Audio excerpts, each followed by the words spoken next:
Welcome to the Guzman channel. I think about Watch Dogs too much, man. It's not good. I have like 4 scripts that start out exactly like this, but it just remains true for me. Watch Dogs, the IP, the franchise is my white whale, the ghost that will forever haunt me. So today we're talking about my dream sequel.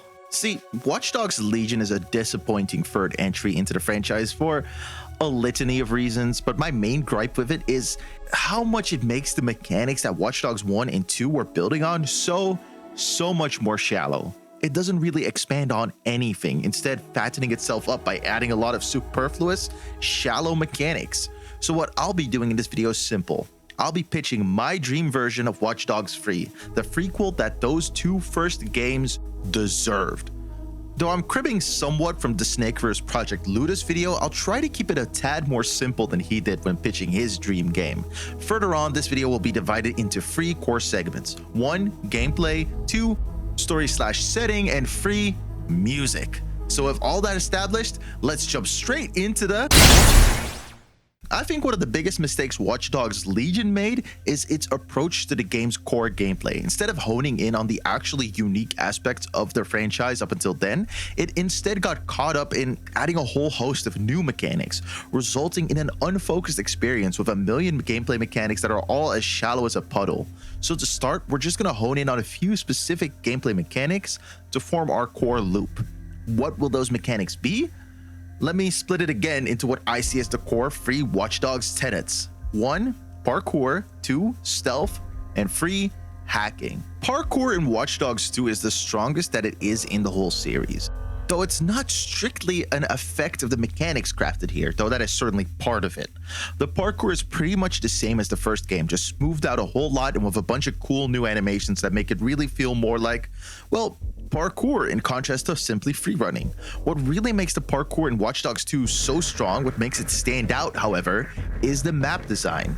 Now, that might be kind of strange to hear. I've gone on and on, mostly to my friends. I'm actually unsure how much I've discussed it on the channel itself about how cool this game's open world is. How you can really just be a tourist in this super faithful recreation of San Francisco, hashtag Golden State Warriors. But naturally, some concessions had to be made for gameplay. And when it comes to the world, that is most obvious in areas like this, where we're sprinting between alleys, through streets and backyards. We see props like boxes, benches, and fences perfectly lined up to create these incredibly satisfying parkour lines, which we can also use to shake off would-be attackers and people trying to catch us. Unfortunately, this element of the design is somewhat lacking in Watch Dogs 2. I think there's a really cool gameplay mode buried in the mechanics that are here, something akin to the chases in the first Watch Dogs when you do your vigilante shit, and well, the cool ass chases in Sleeping Dogs and similar games. Being able to be more active and doing stuff while you're running, like maybe shooting with severe drawbacks like higher recoil, or pushing people out of the way, could lead to the parkour being far more of an active component of the actual moment-to-moment gameplay, rather than a way to get from A to B.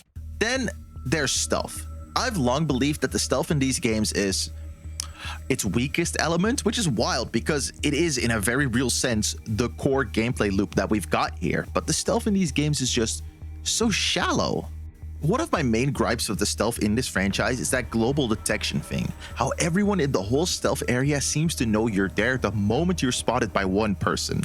I can understand it if they like start shooting with their loud guns or say something into their radio, into their intercom system or whatever, but instead it's like they have some kind of telepathic connection with their comrades that lets them know they've seen me, and it makes the stealth super binary. You're either a ghost completely undetected, or you're seen once and you're in a gunfight, which feels like such a shame. I think in other stealth games, that moment of getting spotted because something you didn't expect or you just plain fucked up can be one of the most exhilarating bits of the gameplay. Having to react quickly, take them out before they can alert their comrades, and then pick up the scraps of the situation and make the best of what's left in games like Hitman or Splinter Cell. It feels great and makes the player feel much more in control of the situation.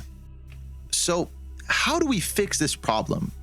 Well, we basically revamped the whole stealth system. We don't need to deepen it too much. I think the base here is incredibly workable, but it needs some refinement. And where we find that refinement is in Ubisoft's last great stealth game, the IP they want to use, but just can't make a goddamn game for: Splinter Cell Blacklist. For all of Blacklist's faults and changes it made to the Splinter Cell formula, I think the basic gameplay on display here is pretty much the prototypical stealth game, like the bechamel of the stealth genre. And I think it's exactly what I'd model my Watch Dogs Free stealth gameplay after, with the addition of the hacking gameplay, of course. Our Watch Dogs Free protagonist is obviously a less skilled operator than Sam Fisher, so to balance it out, we could take away some of the options present here. But I think this base is really what we ought to work with. In a sense, make the stealth more forgiving, yet more punishing at the same time.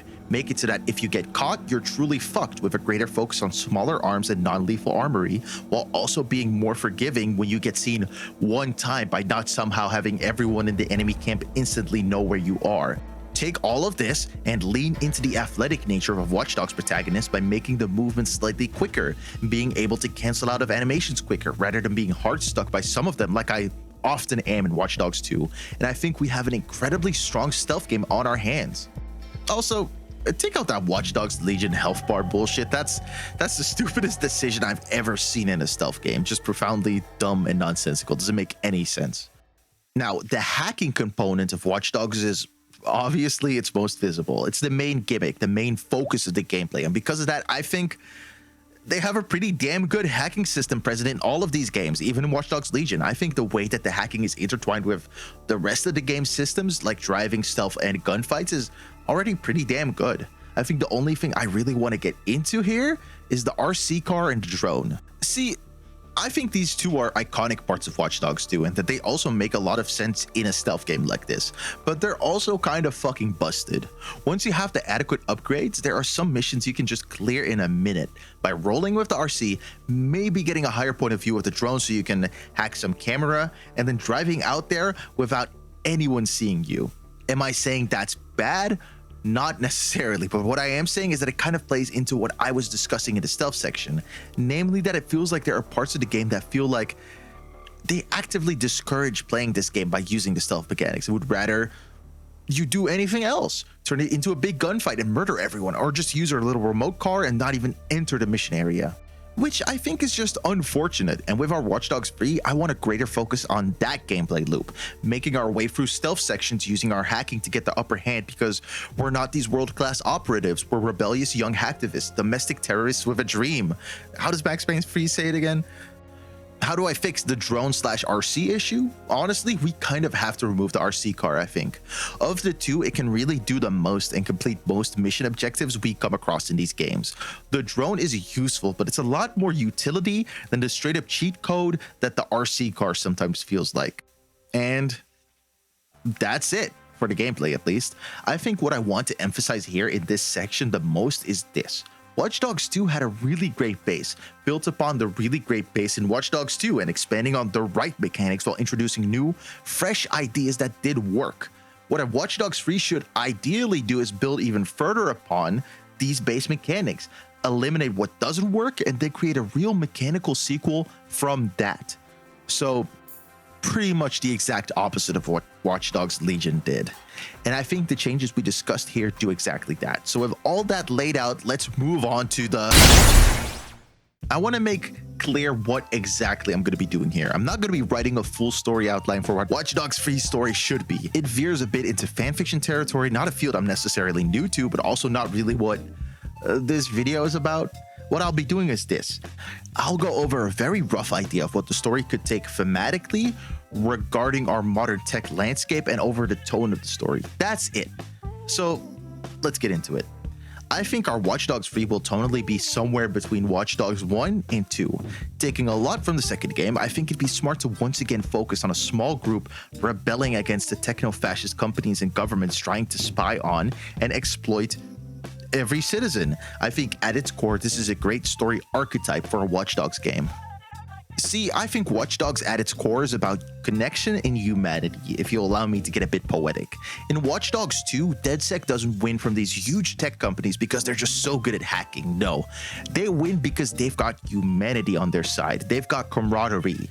Collecting followers is literally a huge part of that game, but also our core group is super important. In Watch Dogs 1 even, Aiden doesn't defeat Lucky Quinn because he's just that much of an elite hacker, though This is a big part of it.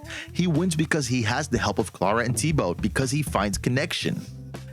And this is what Watch Dogs Legion almost got right. At its core, a story about assembling a guerrilla rebellion to overthrow this tyrannical techno-fascist government not only could be really cool, but also really works for the Watch Dogs setting. Where it went wrong is that every ally we gain is just one of these randomly generated operators, resulting in a team that we don't bond with as well or as pretty much at all as we do with the Watch Dogs 2 cast. But herein lies one of my only criticisms for my beloved Watch Dogs 2. The story's pacing is a bit crap. A lot of Watch Dogs 2 story is kind of meandering, as we simply follow this chapter of DedSec carrying out a bunch of small strikes against companies while a larger plot sort of builds in the background. It's just kind of slow and disjointed, and even that larger foe in Dushan is hard to really care about and hate, because why does he hate us so much? What does he have against Marcus and his friends? What does he have against Wrench? What did Wrench do to him? See, emotional stakes in the actual antagonist's decisions and actions are something that I do think the first game does very well. While I think Aiden is kind of flat as a character, what his plot for revenge does allow for is a lot of emotional investment in the things that happen. When we kill Lucky Quinn, we feel something because he did something to us. To Aiden, he ordered the hit on his niece.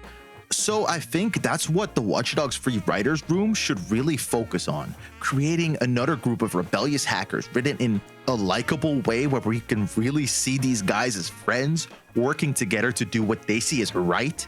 At the same time, we should also focus on a story with real emotional stakes and a personal investment that our main character has in what's happening in the plot.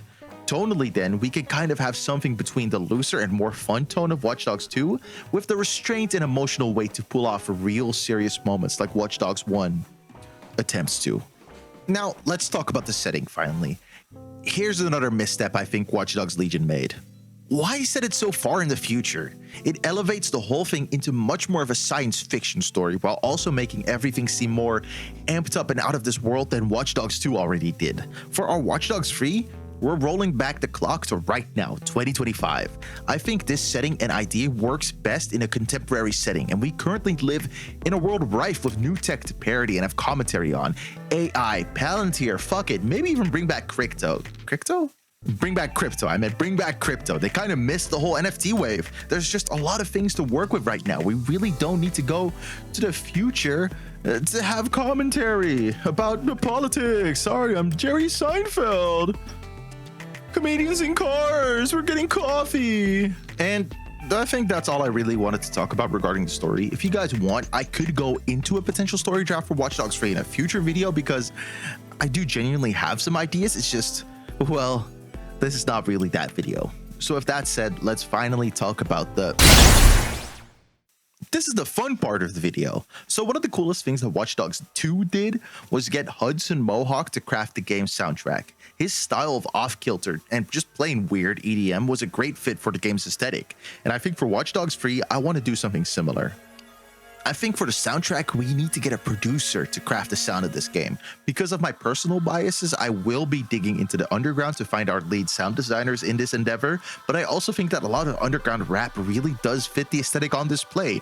Grungy, rebellious music through glitchy speakers and overwhelming noise. And that's exactly what we're going to be looking for.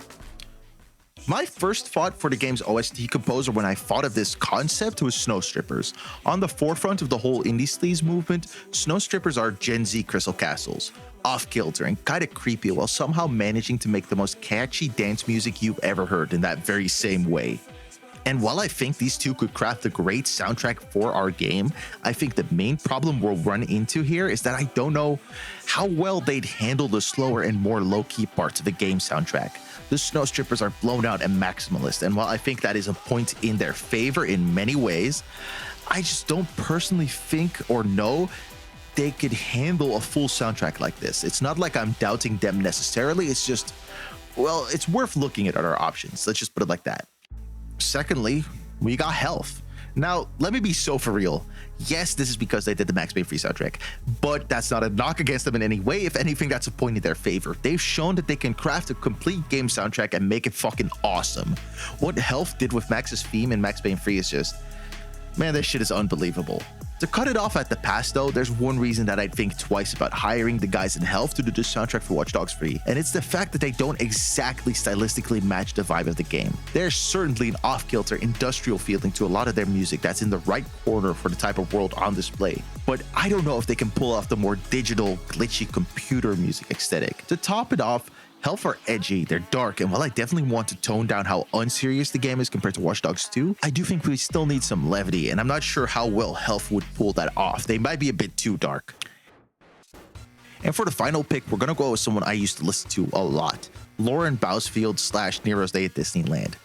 I think sonically, Lauren's sound fits right snugly into the world and sound of Watch Dogs. Her music is off-kilter, computery in a strangely analog way, like printers and scanners going haywire rather than digital noise. And I think that sound would fit Watch Dogs 3 really well. The only issue here would be that I'm just not super familiar with her newer music, so I'm mostly basing this off of the older Nero's Day at Disneyland stuff. Still, I think what I said does apply to what I have heard of her newer music. These aren't the only artists who could do the soundtrack, of course. Other artists and producers I considered were Jane Remover / Leroy / Venturing / whatever the fuck. We Gon' Be Okay, who's one of the best producers in the underground, though honestly at this point I'd rather pick Wraith 9 or someone like that. Or Frost Children / Bass Victim / The Help, or any of the other indie sleaze revivers. Alternatively, get Alice Glass herself. I don't know if she's still doing anything. I haven't heard any Crystal Castle since the album with Crime Wave on it, whatever. And there's a bunch of other producers, people, musicians you could get. Bring back Hudson Mohawk. Bring in some EDM producers that I know nothing about because I don't listen to it. Bring in fucking MGMT. I don't know. This segment is really just for, bring in LCD Sound System. That'll be cool, I think. I don't know. This segment is really just for fun. And these three are the artist producers that I think could do a great job with the auditory world of Watch Dogs. And with all that said, just took my glasses off. I don't know if my voice went softer. So with all that said, I think this is a natural place for this video to stop. I think calling this a pitch for Watch Dogs 3 would be a bit generous to me because the idea on display here is obviously unfinished and very rough. I think this is more of a brainstorming session and a rough look at what works in the previous Watch Dogs games, what we should keep around for a potential sequel, what we should build on, and what we should absolutely never return to. And I think that's all I really want this video to be because, well, it's not like I'm gonna make this game. And before I head out, I just want to say one more thing. While I was working on this video, underground rapper Maxon, also known as Max Margella, passed away from suicide. I know this is kind of unrelated, but I just want to take this moment to say this. Rest in peace, Maxon. I only really started listening to your music after you passed, unfortunately, but I always saw you in clips and videos of the big names in underground rap journalism, in videos with MWell and 42 CEO. You always looked like the coolest dude, just the chillest guy to hang with, and you probably were. And I feel like shit that me, along with pretty much the whole world, never really saw how cool you were until it was too late. Rest in peace, Maxon. Fly high. And now, I think I'm done for today. If you liked the video, consider subscribing or checking out the Patreon. If you didn't, too bad. And with that said, I'm out. Bye. Like the serotonin.